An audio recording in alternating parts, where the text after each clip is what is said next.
சிம்ம ராசி நபர்களுக்கு வரக்கூடிய பிப்ரவரி மாதத்திற்கு உண்டான பலனை பார்க்க போகிறோம். பிப்ரவரி மாதத்தில் சிம்ம ராசியின் அதிபதி கிட்டத்தட்ட மகரம், அடுத்தது கும்பம், இந்த இடத்துல தான் இருக்கக்கூடிய ஒரு காலகட்டமாக இருக்கும். ஆக சிம்ம ராசி நபர்களுடைய யோகாதிபதியான செவ்வாயை மட்டும் மையப்படுத்தி இந்த மாதத்தில் பலனை நல்ல விதமாக அனுபவிக்க முடியும்.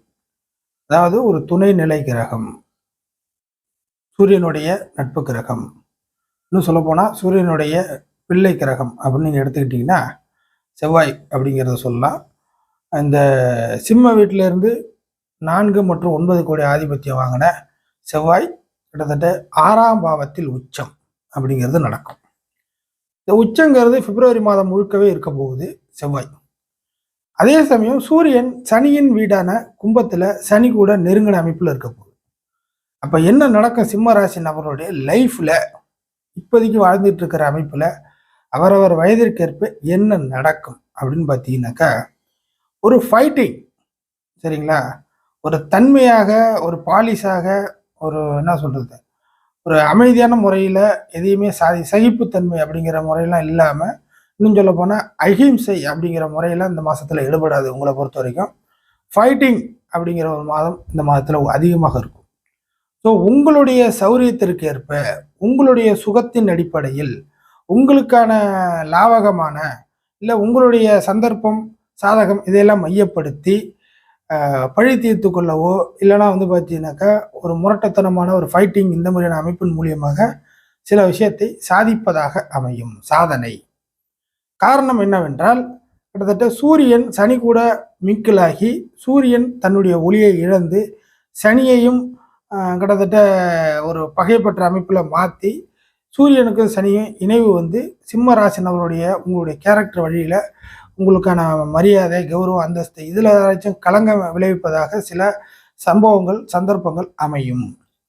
அந்த பொறுத்துக்க முடியாமல் செவ்வாய் 6ல் இருக்கிற ஒரு காரணத்தினால எமோஷனல் அதிகமாகி ஃபைட்டிங் மூலியமாக நீங்கள் சில விஷயத்தை அடித்து நொறுக்குவீங்க. இல்லை சில விஷயத்தை விட்டு ஒதுங்கி தப்பித்தோம் பழித்தோம் அப்படின்னு சொல்லி நீங்கள் ஒரு சில விஷயத்துலேருந்து நீங்கள் தானாகவே விலகி விடுவீர்கள்.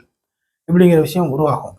குறிப்பாக சம்பள வேலையில் பார்த்துக்கிட்டு இருக்க சிம்மராசி நபர்கள் கவனமாக இருக்க வேண்டும்.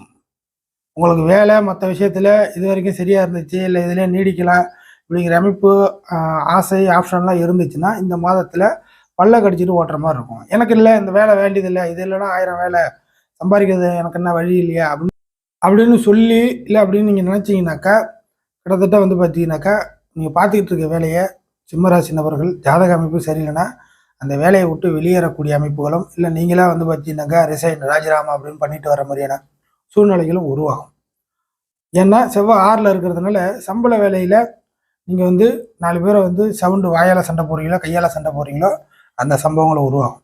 அதர்வைஸ் வேறு என்னென்ன விஷயங்கள்லாம் சாதகமாக இருக்கும்னு பார்த்தீங்கன்னாக்கா, செவ்வாய் 6ல் இருக்கிறனால கடன் பிரச்சனைகளை தீர்ப்பதற்கும், அதே சமயம் யோகாதிபதியை போய் 6ல் மறைஞ்சதுனால ஏதாச்சும் இந்த கடன் விஷயத்தில் இது வரைக்கும் பொறுத்துக்கிட்டு சமாளிச்சுக்கிட்டு யாராச்சும் ஒன்று மாற்றி ஒன்று பேசினாலோ ஏற்றுக்கிட்டு சகிச்சுக்கிட்டு இல்லை பயந்துக்கிட்டு ஒதுங்கி இப்படிலாம் போயிட்டு இருந்தால் கூட இந்த மாதத்தில் உங்கள்கிட்ட கடன் பிரச்சனை கேட்டாங்கன்னா உங்களுக்கு ஆட்டோமேட்டிக்காக எமோஷனல் அதிகமாகி போய் இருக்கிறத கூட ஏதாச்சும் அடகோ இல்லை சேல் பண்ணியோ இல்லை ஏதாச்சும் ஒரு விஷயத்தை இழந்துட்டு அந்த கடன் பிரச்சனையை நானாக அவனை பார்த்துட்றேன் அப்படிங்கிற மாதிரி அந்த கடன் பிரச்சனையை கடன் கொடுத்தவங்களுக்கு அதாவது சரி கட்ட ஆரம்பிச்சிருவீங்க.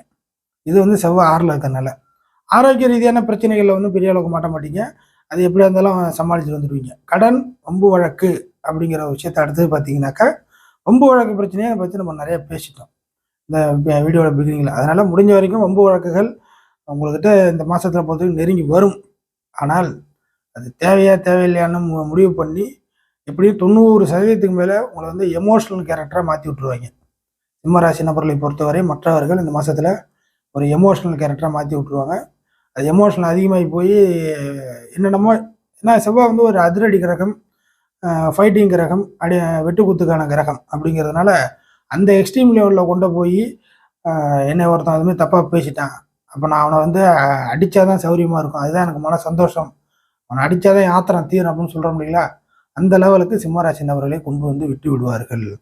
அதனால் எமோஷனல் ரீதியாக ஆரோக்கியம் பாதிக்கப்படுற மாதிரி இருந்தால் நீங்கள் தான் எமோஷனல் வராத அளவுக்கு நீங்கள் பார்த்துக்கணும். பொறுத்தார் பூமி ஆழ்வார் அப்படிங்கிற விஷயத்த கொஞ்சம் ஞாபகப்படுத்தி பாருங்கள்.